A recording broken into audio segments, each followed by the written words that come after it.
はい。ですね、ノコギリの、ちょっと使い方になります。ノコギリはですね、ね、ここからここまでね、しっかりこう刃がついています。もちろんこれ、横引きになってまして、こう縦引きになってます。で、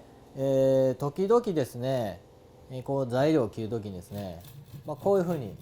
ね、非常にこう細かく動かすことがあります。これは、非常にもったいない話ですね。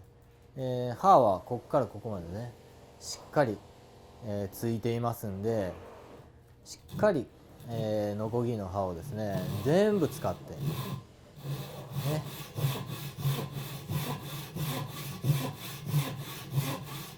ねこういうふうにここからここまでですねしっかり全部使って切っていくと、よりまっすぐに、切ることができますし、少ない労力でどんどん切ることができる、そういうふうに使ってください。